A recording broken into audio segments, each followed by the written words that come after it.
50 years old. Wow.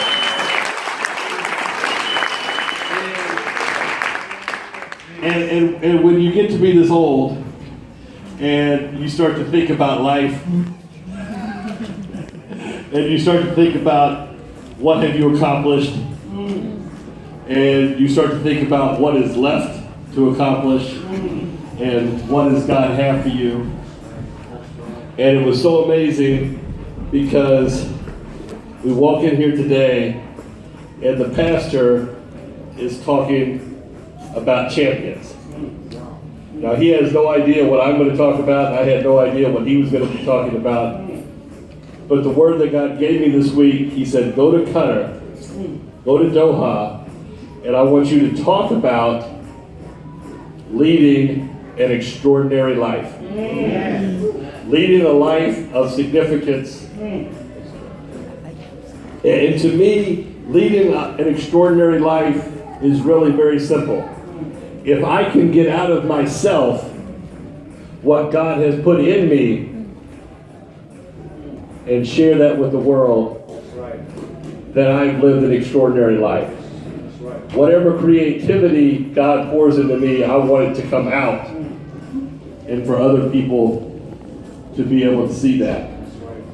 And so I want to talk today about how we can live an extraordinary life. And I'm going to do that. I'm going to talk about some extraordinary people today. I'm going to talk about Noah and how he lived an extraordinary life. And I'm going to talk about David and what put him on the path to an extraordinary life. And then I'm going to be talking about the most extraordinary one of all, and I'm going to talk about Jesus and what we can take from there. And the place that I want to start is something that I think that holds a lot of us back. We want to do something. We know that God has something for us. But I think one of the things that holds a lot of us back is the expectations that we have. The expectations that we have for ourselves, or the expectations that somebody else places on us, or the expectations of history. This is what I've done before, so that must be what I'm capable of doing again. And I think that at some points in our lives, expectations can be good things. But I think at some points in our life, expectations become a problem, and they become a chain that we have to break. If we're going to live an extraordinary life, we are going to need to break those chains of the expectations. You know, you may have heard this story before, but I was thinking one time about elephants, and they're these massive, powerful animals. And I remember being a little boy, and my parents taking me to the circus, and you see the elephants, and you're wondering how they control the elephants, because the elephant is so big and has so much power. And then later on, I learned that when the elephant was a baby, they would put that chain on the elephant. And as hard as that baby elephant would try to break away from that chain, it couldn't do it.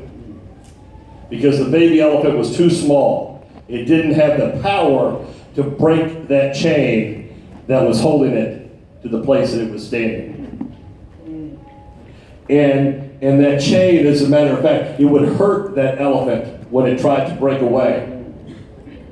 But see, here's what happened. That chain set that elephant's expectations. And when that elephant grows up and becomes an adult, that elephant can easily snap that chain. The elephant could snap the chain, it could break the chain, and walk away and do whatever the elephant wanted to do. But the elephant won't do it because its expectations were set when the elephant was a baby.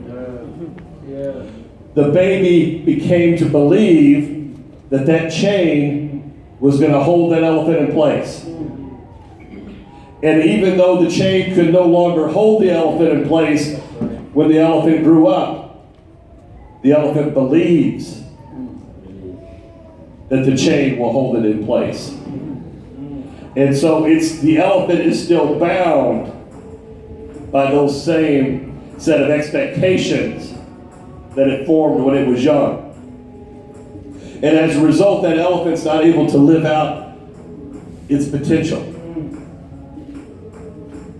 See, the chain has become a lie, but the elephant still believes the lie.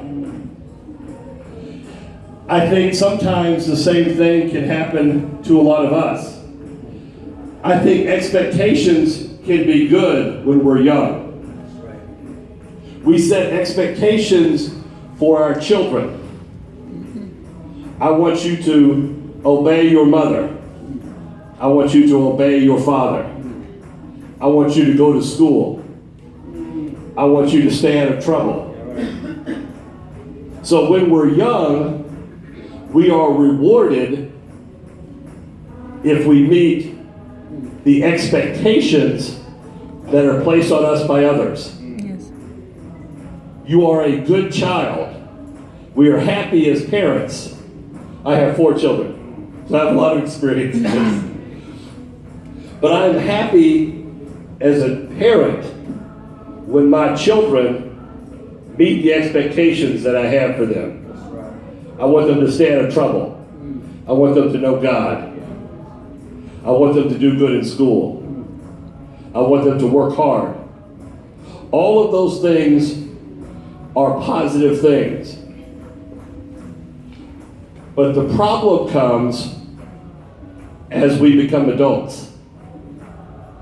And we become conditioned, just like the elephant, to meeting expectations that others place on us.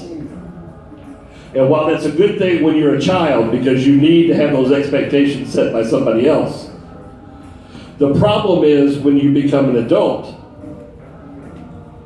and now you're still letting the expectations for you, what it is that you can accomplish, be set by somebody else.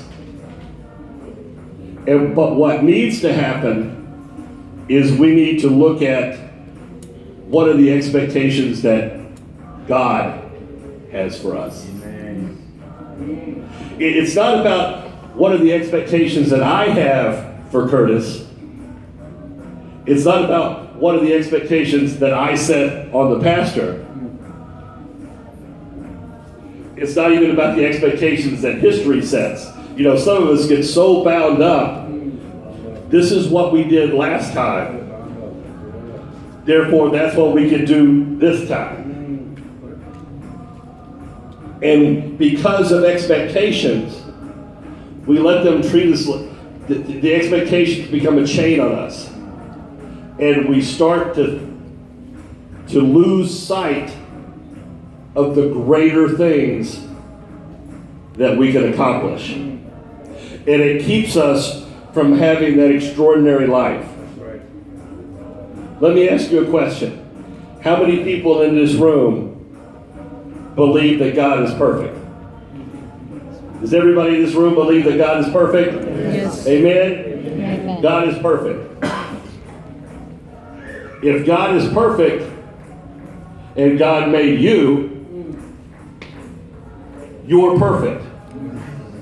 For what God has for you, you are perfect. So what we can't allow to happen is to allow the expectations, either of ourselves or others, put a chain on you that keeps you from living the extraordinary life that God has for you, because you're busy trying to live up to somebody else's expectations. So I want to share a scripture with you, and then we're going to move into talking about some people that had some extraordinary lives and what we can learn from them. In Ephesians chapter 3, verses 17 through 20, Paul is speaking to the church at Ephesus. And I pray that Christ will make his home in your hearts through faith.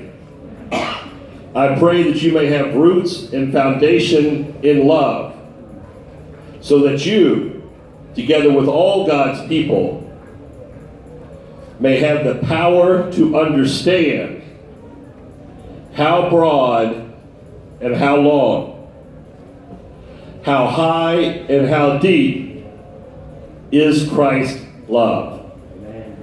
How long, how high, how deep is Christ's love.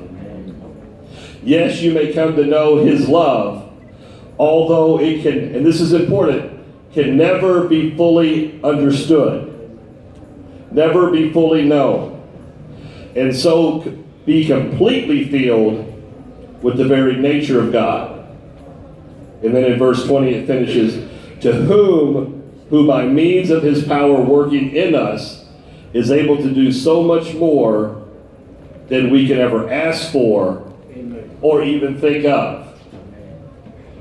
So what this is saying, what Paul is saying, is that God working in you can do so much more than you could ever imagine, than what you can even ask for or even think of. In other words, Paul was telling the church, you've got to think big. You've got to think big, way up here, because God working in you can do more than you can even think of. That's right. Yes. That's right. So whatever you think of as extraordinary, God can surpass that. Amen. God can surpass it. God can do more than you can even imagine. That's right. His love is so great that we cannot even comprehend it. That's right. It's beyond our mortal abilities. That's right. So if we have a God whose power is so much more than we could even ask for, why would we limit that based upon somebody's expectations That's right. Yes. for us? So the first thing, if you're going to have this extraordinary life, and that's what I've been thinking about all week. I turned 50 years old. I'm at that great midpoint in life. I'm very optimistic, so I'm going to live to be 100. So, and I've got a lot left to do. But I don't know what all that is. And so that's what I had to realize from the beginning. Is that when I was thinking about this week, it wasn't about what I wanted to accomplish. It wasn't about what my family wanted me to accomplish. That's right. That's right. I had to step back and say, God, I want you to speak to me. Amen. I want you to tell me what you have for me. That's right. Because I know that I cannot even imagine what is possible. I know that I cannot even imagine what is possible. You know, sometimes, that's one of the things I love about coming over here, is it takes me completely out of my world. I live in Dallas, Texas. And you know how we all get busy. And we have things, and we have work, and we have family. That's right. And we have all the things that take our time. All the things that make us busy. But are they making us busy for really important things? Or are we just being busy? So as I was thinking about this in terms of being 50, and I was coming over here, you know, I realized what a great blessing it is for me to be able to come here. Because it takes me out of my normal. That's right. That's right. And puts me in a different situation. And see, sometimes I think that's the first chain that binds a lot of us up, is we get tied up with what is our normal. You know, what are just our own expectations about what we could be doing or should be doing or how we should spend our time. It starts to become about what's our normal for us. And I can tell you just by walking into the church this morning, that this church is not normal. I get so encouraged. I get so encouraged when I come here. When he picked me up at the hotel and we were driving here, and we were over there in the parking lot, we're driving around trying to find a spot. Americans are so lazy. Americans would have gone home and watched church on television. Or gotten on the internet. So you're an extraordinary church just because you're willing to go an extra step just to be here. Yes. Amen.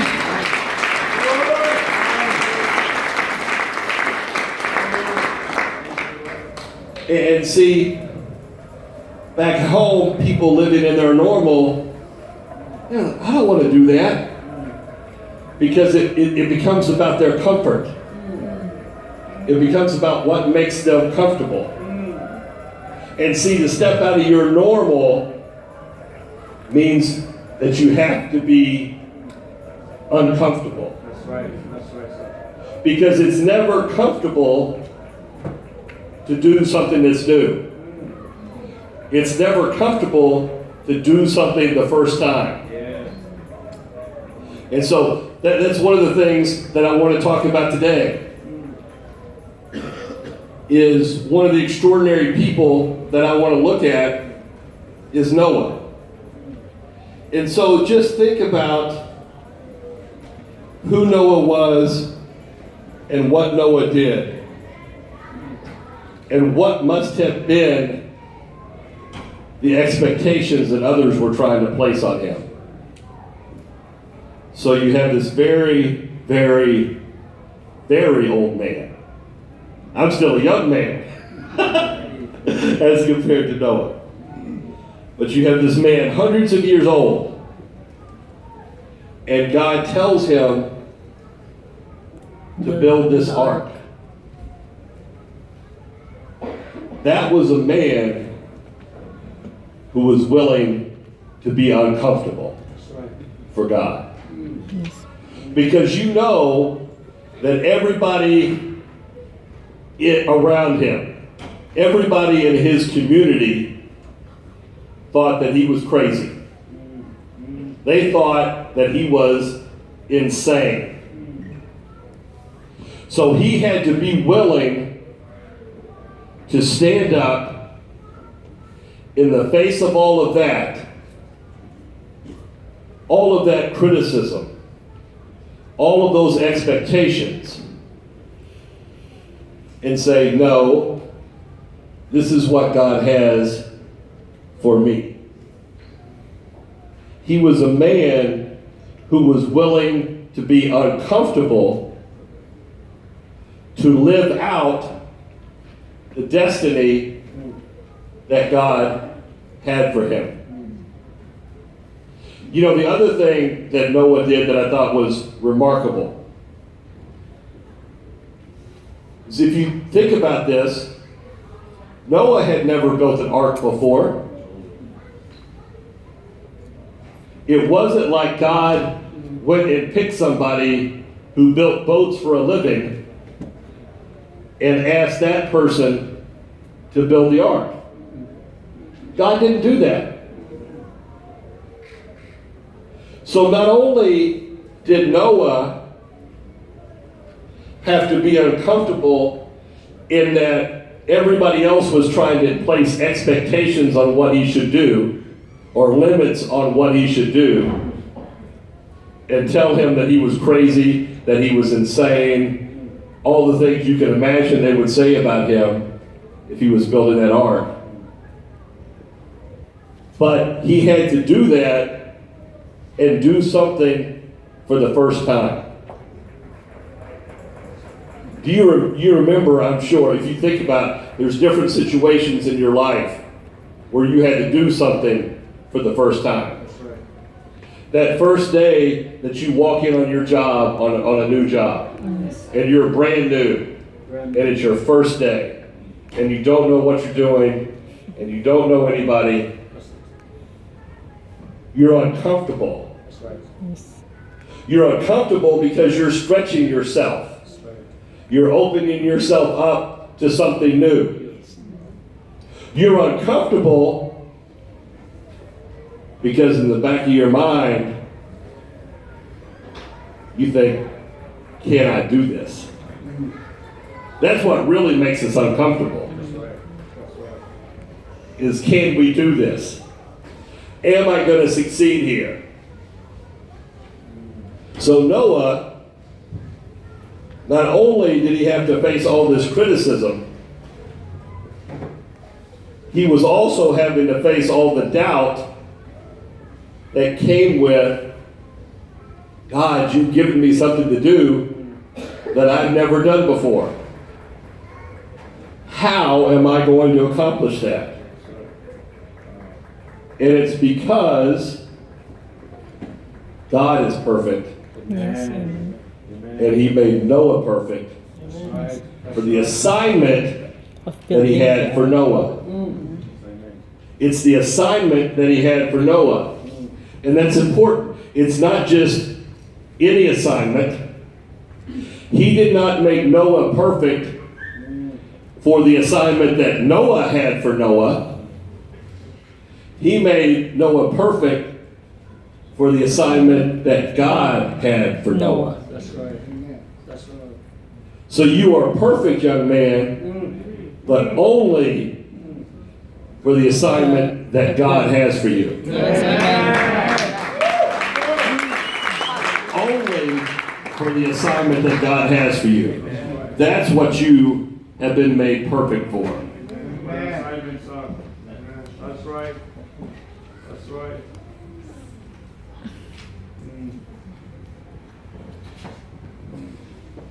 So you've got to be willing, if you want to have an extraordinary life, just like Noah, you've got to be willing to be uncomfortable. And you've got to know that that uncomfort, that lack of comfort, comes from you being stretched and you becoming something more. The next person that I want to talk about a little bit is David. And on that day that David went to face Goliath, David had some expectations that were placed on him by his father. David's expectations for that day were very simple. Take this food to your brothers and bring me back news. So go feed your brothers and come back here and tell me how they're doing. Those were the expectations that his father had placed on him for that day. But that day would be the day that propelled David into his destiny. Yes. That would be the day that would propel David to an extraordinary life. And one of the points that I want to make here, that I want you to all think about, is David to be ready for that moment. Because God knew that moment was going to come for him. And it was going to come for him on that day. That he would face Goliath on that battlefield. That he would become the champion. And that would propel him to being a leader. And to being the king. But the first thing that David had to do was accept and embrace the position that God had given him. God knew that he had to prepare David for that moment. And the way that he prepared David for that moment was by making him a shepherd. He was the least son, and he was a shepherd. And you can think about how that could have made David feel. You know, my older brothers are all fighting for King Saul. My older brothers are soldiers. But my job is to stay here and take care of this flock. How easy would it have been for David to reject those beginnings? See, he had to embrace his small beginnings. Just because he started here as a shepherd doesn't mean that that's where he is going to end. God needed David to start as a shepherd so that he could end as a king.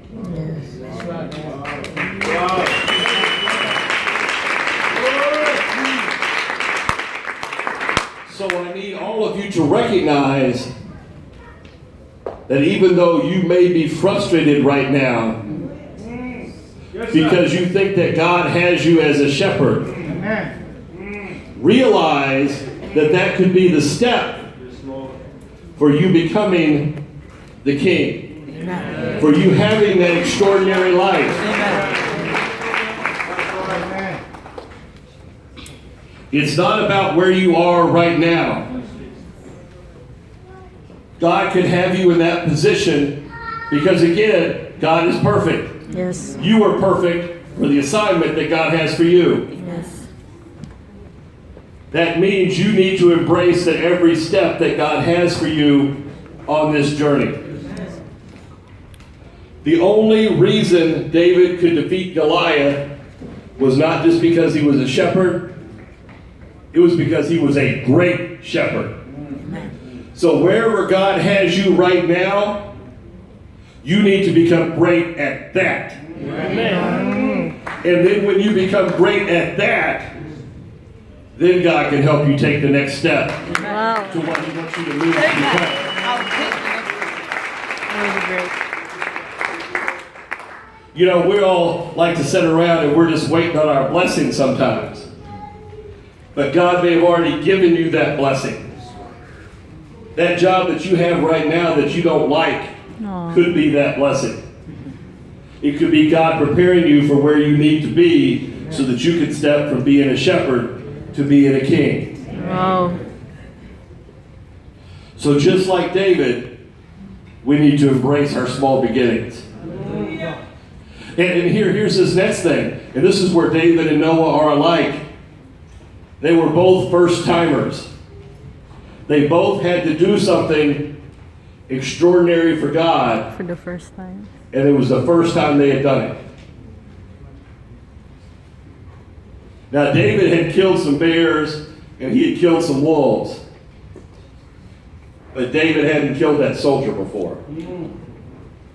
And Noah hadn't built that ark before. And see, we all get bound by our expectations when we think about doing something for the first time. And we think, oh God, I've never done that before. I can't do that. But God may have made you just to do that. Yes. See, there's a great freedom that comes from doing something for the first time. See, David wasn't bound up by all the rules that all those professional soldiers were bound up by. See, they had expectations that came from being a professional soldier. The reason all those professional soldiers, men who fought every day, the reason all those soldiers were afraid of Goliath was they viewed him as a soldier. And they thought they were going to have to walk down on that field face to face and engage in combat with Goliath on Goliath's terms. But David had no intention of fighting that battle on Goliath's terms. David was a first-timer. He didn't see Goliath as a soldier. He saw him as one more bear, or one more lion, or one more wolf attacking the flock. And he knew what to do with that. He knew what to do with that. He picked up those stones and he ran towards Goliath. Okay. Okay, I'm gonna have to skip some stuff, but we're gonna go ahead and finish here. So he picked up those stones and he ran towards Goliath and he flung those stones and he struck Goliath in the forehead and he killed him. And here's the next point that I want to make, and then we're not going to get to everything, but it's still going to be good. But not only did David have to embrace his small beginnings, not only did he have to take what God had given him, his skills as a shepherd, and go kill Goliath. Remember these things. One, David was willing to act. See, we all have to do our part in this. God will give us everything that we need, but we have to do our part. See, if David had only met his father's expectations, he would have looked and he would have seen that giant Goliath, and he could have said to himself, I bet I could kill him, but I'm not a soldier, so I should just go on home. And so my question to you is, when you see that Goliath out there, are you going to meet expectations that somebody else put on you and go home? Or are you going to do something for the first time? Are you going to use what God gave you? Are you going to have a plan? Are you going to take action and move from being a shepherd to a king? That's what it all comes down to. Is, are you willing to move from a shepherd to a king? And to do that, you're going to have to be willing to be uncomfortable.